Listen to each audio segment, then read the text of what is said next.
ọ̀rọ̀ ti wá dójú ẹ̀ báyìí o ẹ̀yin èèyàn lórí rògbòdìyàn tó bẹ́lẹ̀ nípínlẹ̀ ọ̀yọ́ ẹ wò ó Omoyele Sowore òun àtàwọn tíìmù ẹ̀ Revolution Now wọ́n ti fọ́n yáyá wọ́n tú yáyá wọ́n tú yàyà sí gbòòrò ayé o bẹ́ẹ̀ ni wọ́n bẹ̀rẹ̀ sí ní ṣe ìwọ́de ìfẹ̀hónúhàn wọ́n ní Tinubu is Boko Haram o èmi kọ́ mo sọ bẹ́ẹ̀ ó yá igbó lẹ́nu wọn. Boko Haram. Tinubu is Boko Haram. Tinubu is Boko Haram. ṣé ti rí nǹkan báyẹn wọ́n ní Tinubu is Boko Haram nǹkan ti wá dé báyìí o àkàrà ti tú sépo ẹ dákun dábọ̀ ẹ súnmọ́ bí ẹ̀yin èèyàn ẹ máa bá ń comment kẹ́ máa bá mi like kẹ́ sì máa bá mi pín fọ́nrán yìí káàkiri lógúnlógún lọ́gbọ̀nlọ́gbọ̀n kó lè tètè kan ọ̀pọ̀lọpọ̀ àwọn èèyàn lára kí nìdí t'Omoyele Sowore tó fi bọ́ tí gbòòrò ayé tó bẹ̀ sí ń ṣe ìwọ́de ìfẹ̀hónúhàn màá yànnà náà gbogbo ẹ̀ fún yín nínú fọ́nrán eléyìí tí mo mú wá fún yín ní sáà yìí ẹ máa bá ń pín káàkiri kò sí nǹkan méjì tẹ́lẹ̀ fún wa lórí ìkànnì yìí ju pé bó bá ṣe ń ju fọ́nrán síta báyìí ẹ̀yẹ kàn máa bá wa láìkì ẹ̀ bẹ́ẹ̀ bá ṣe ń láìkì ẹ̀ yẹn òun ló máa fún fọ́nrán yìí láǹfààní láti lè rìn dáadáa kó kan ọ̀pọ̀lọpọ̀ àwọn èèyàn lára bẹ́ẹ̀ bá ṣe ń láìkì ẹ̀ ẹ̀yin tẹ́ bá fẹ́ comment ẹ máa bá wa comment ẹ̀yin tẹ́ bá lè fi love emoji like emoji sábàlá àríwúsí ẹ máa bá wa fi síbẹ̀ kẹ́sì máa bá wa pín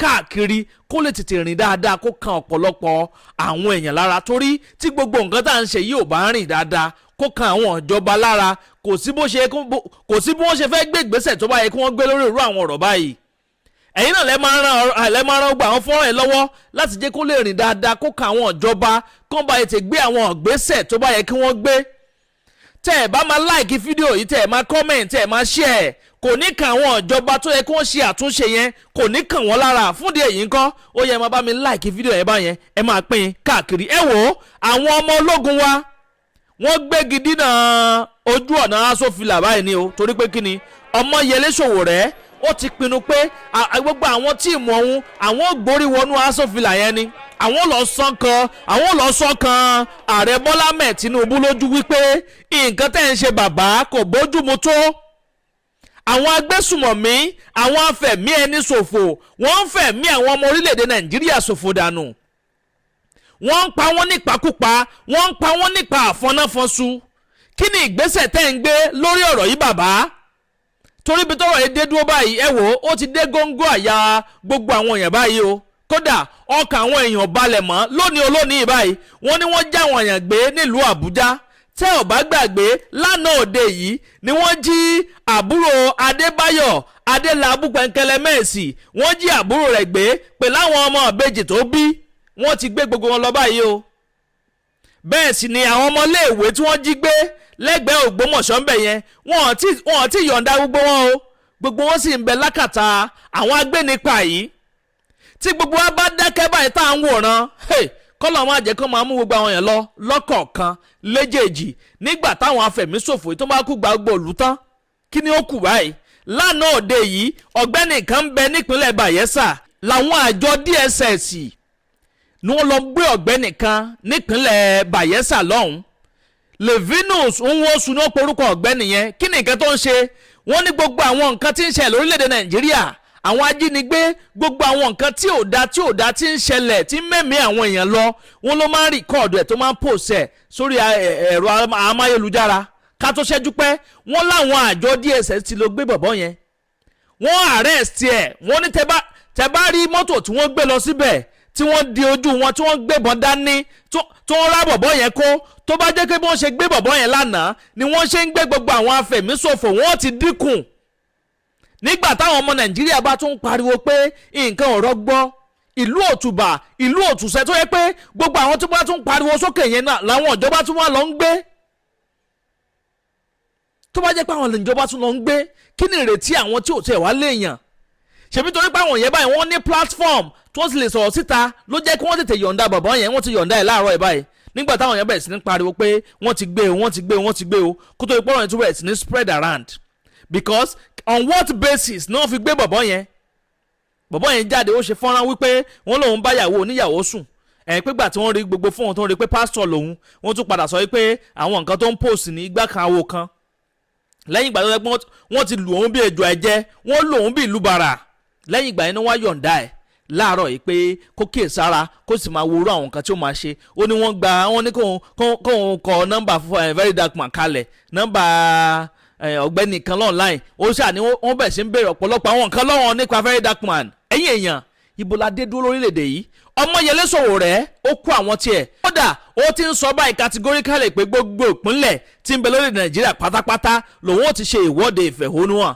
Àfìgbà tó ń bá tó release gbogbo àwọn tí ń bẹ lákàtà àwọn agbénipa, àwọn afẹ̀míṣòfò yìí lòun ó tó sinmi ẹ̀dọ̀ o, pàápàá jùlọ àwọn tí wọ́n jí gbé nípínlẹ̀ Ọ̀yọ́.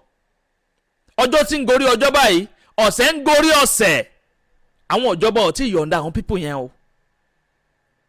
Àwọn èèyàn alára bíi tiwa iná làwọn tí ń bẹnu gbó yẹn o. Àwọn ọmọ kéékèèké, ọmọ oṣù 6 ń bẹnu àwọn tí wọ́n jí gbé yẹn. Àwọn ọmọ ọdún kan ń bẹ ń bẹ, àwọn ọmọ ọdún 2. Inú gbó tó wà yẹn má gbàgbé o wípé àwọn ọmọ yẹn aṣọ skul tí ń bẹ lọ́rùn wọn ló sì wà lọ́rùn wọn láti gbà yẹn títí di àkókò yìí. Kò sáǹfààní fún wọn pé wọ́n pààrọ̀ aṣọ, wọn ò má aṣọ òbóra dání o. Inú gbó ni wọ́n wà o, nínú gbó kìjikìji, níbi tí ejò paramọ́lẹ̀ akékèé onírúurú àwọn nǹkan tó léwu tí ń bẹ nínú gbó yẹn. Kò sáṣọ òbóra nínú òjò ń pa wọ́n, òòrùn ń pa wọ́n. Kí ni nǹkan táwọn ọmọ yẹn ń jẹ́nu gbó báyìí? Àwọn ìjọba, ọ̀pọ̀lọpọ̀ àwọn ìjọba báyìí wọ́n ń campaign lọ́wọ́ báyìí fétò ìdìbò tí ń bọ̀ lọ́nà lọ́dún 2027. Omoyele Sowore jáde, ó bẹ̀rẹ̀ sí ń pe ààrẹ Bọ́lá Ahmed Tinubu ní Boko Haram. Ẹ jẹ́ ń yí kíní yẹn sókè kẹfà balẹ̀ gbálàyé ọ̀rọ̀ kẹwàá gbọ́ bó ti ṣe ń ṣẹlẹ̀ gangan nílùú Àbújá lọ́wọ́lọ́wọ́ báyìí. Àdàbà tẹlifíṣàn ni wọ́n ń pè bí níbi tá a ti máa mú wá fún yín àwọn ìròyìn yàjó ìròyìn ajá àbálẹ̀ lọ́dọ̀ tí wọ́n ń bí náà lẹ́tì máa láǹfààní láti máa gbọ́. Gbogbo ẹ̀yin ojú tó jẹ́ pé ẹ̀ṣẹ̀ ń darapọ̀ mọ́ wa fúngbà àkọ́kọ́ ni tẹ ò tí ì follow abẹ́ ò tí ì subscribe and tẹ follow button tàbí subscribe button tí ń bẹ nísàlẹ̀ fọ́nrán yìí. Aago kélébé kan náà ń bẹ́ẹ̀ notification bell ni wọ́n ń pè é. Òun gangan ni ó máa ta yín lólobó ní gbogbo tàbá ti ń ju fọ́nrán sórí láì dé ìnà pẹ̀nu. Omoyele Sowore bá ń gbóhùn sókè. Boko Haram. Tinubu is Boko Haram. We are here because of the situation of our country. We are here because the situation in Nigeria is the worst of all the countries surrounding us today. Greatest Nigerian people, we are here as a rehearsal for what might become the final push for a revolution in this country. Yes.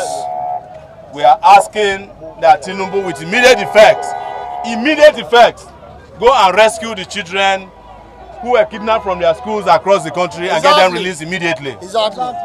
Because that is what he imposed himself on Nigerians to do as the presidency that he stole in 2023. Yes. And from which we shall never allow him to come back again in this country. Do you want Tinubu to come back again? No! No. Tinubu must go. Tinubu must go. Tinubu Must go. Tinubu Must go. Tinubu Must go. So this march is to herald the release of those children, and it's going on all over the country. This is the Abuja version.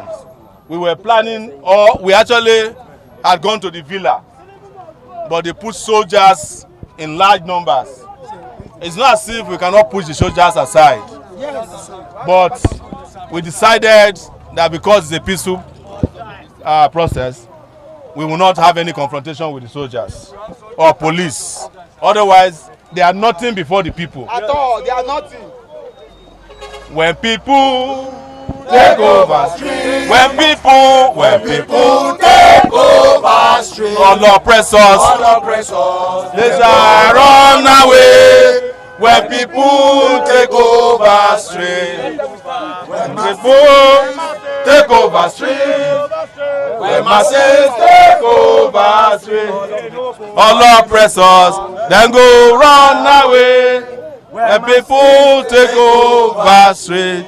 So we brought children, particularly our mothers from across, to come and march with us.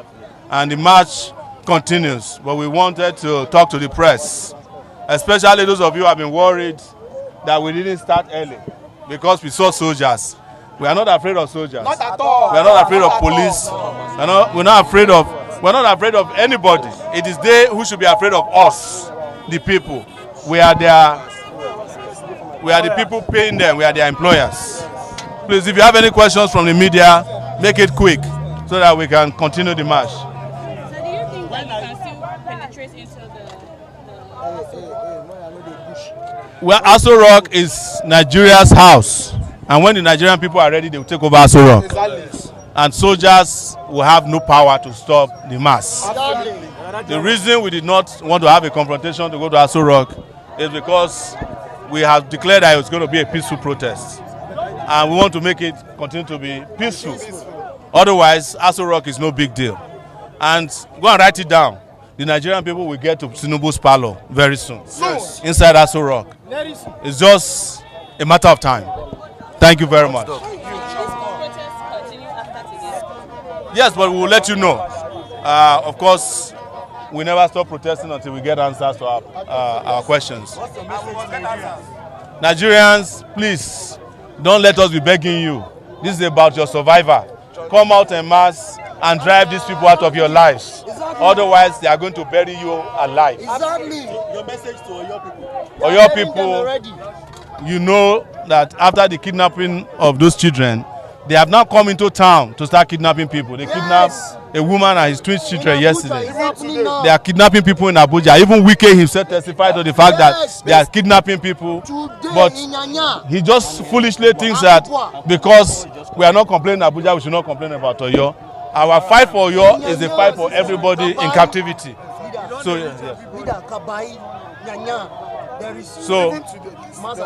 yes. As we are here protesting and agitating, I just received a call from a friend at Kubwa that they came and adopted some people behind his house just this morning. So it's time for Nigerians to stand up and occupy the streets. We are not begging anybody to come out, because you stay in your place of house, you will be a victim. You stay in your place of work, you will be a victim. You travel to your village, you're also a victim. We are all victims in this country. And the liberation of this country is now. It is a shame that at this critical moment, while Nigerians are mourning and we are shouting, the President Bola Ahmed Tinubu is going everywhere to do campaign. Sheikh Tinubu is enjoying AC. The supposed First Lady of the Federal Republic of Nigeria is donating a XUV, bulletproof XUV, to some failed APC women leaders across the country. Where we have large numbers of children in the forest. Nigerians should stand up now. The revolution that we have been shouting for is now. Nobody will fix Nigeria apart from us. Now! My struggle, freedom, my struggle, freedom, my struggle, freedom, liberation cometh, my struggle, freedom, my struggle, freedom, revolution cometh, my struggle, freedom, my struggle, freedom, revolution cometh, my struggle, freedom, my struggle, freedom, liberation cometh, my struggle, freedom, my struggle, freedom, freedom cometh, my struggle, freedom, my struggle, freedom. What am I saying? If we cannot free these kids, as the commander-in-chief, he should just pack and go back to his village in Osun State. Yes. Most of you know that he's not from Lagos State. He's from a place called Gbegidin in Osun State. It's time for him to retire and return home if you cannot protect our children. And the same message will be delivered to the security forces, who I'm sure we will meet very soon. Thank you very much. Thank you, sir. Let's children now. Free our children now. Free our two kids now. Free our children now. Free our children now. Free our children now. Free our children now. Free our children now. Free Nigerian children now. Free Nigerian children now. Free our children now. Free our children now. Free our children now. Free our children now. Rescue or resign. Rescue or resign. Rescue or resign. Rescue or resign. Tinubu rescue them or resign. Rescue or resign. Tinubu must go. Rescue or resign. Rescue or resign. Rescue or resign.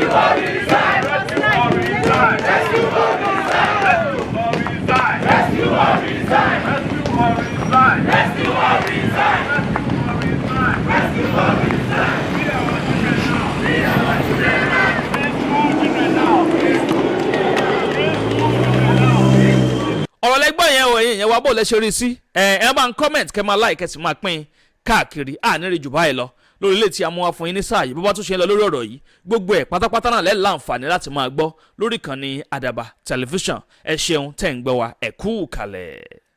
agbe ní gbére pàdé olókun àdùkò ní gbére pàdé ọlọ́sà òdìdẹrẹ́ ní gbére pàdé wọn lóde ìwò fún ìwọ ọmọkùnrin tí nǹkan rẹ̀ ò ṣe déédé ìwọ ọmọkùnrin tí ṣàyàwó rẹ̀ ó ṣẹ̀ṣẹ̀ mọ gbọ́ jìgìjìgì lára lójú lọ mú kára rẹ̀ ó tó le ìwọ ọmọkùnrin tó ń retí ọmọ bíbí ìwọ ọmọkùnrin tó fẹ́ ṣe nǹkan tó dáa láyé pẹ̀lú aya rẹ̀ tí ìfàyàlòyà tí ó fi di nǹkan tó dáa ìwọ tásítọ̀ rẹ̀ ń sàn tí ò kí tó láti dọmọ ìwọ ọkùnrin tára rẹ̀ ò le ìwọ ọkùnrin ṣẹ̀ẹ̀kan dìde ìwọ ọkùnrin tátàn rẹ̀ ò dúró déédéé ìwọ ọkùnrin tó ń retí ọmọ ìwọ ọkùnrin tó ṣẹ̀ṣẹ̀ ṣègbéyàwó ọgbọ́ capable herbal energy capsule ló nílò fún gbogbo àìṣedéédé ara rẹ kó o lè jẹ́rìí sọmọ bíbí àti nǹkan tó dáa láti ṣe.